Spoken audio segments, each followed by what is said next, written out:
Days like today remind me of all those weeks that I spent at summer church camp as I was growing up. Every summer I'd go to at least one time 3 weeks with Christian leaders, lots of activities, lots of sports, lots of friends.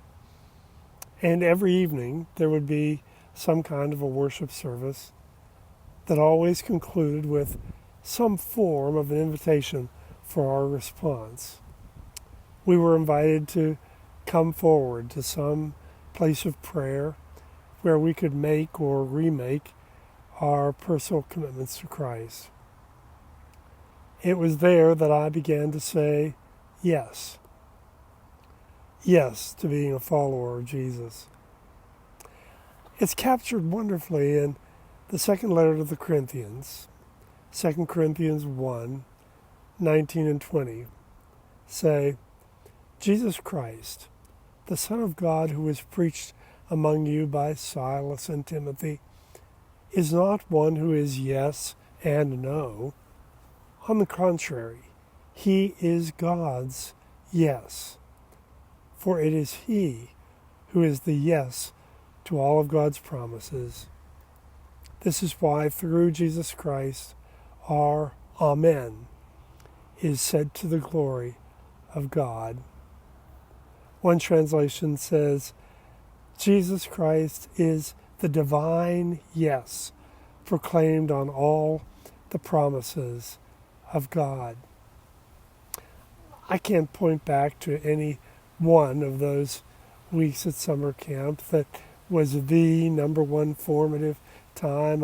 I never had a sort of a Damascus Road, lightning flashing, blinding experience of God's presence in my life. There were moments of deeper awareness, of learning and of growth.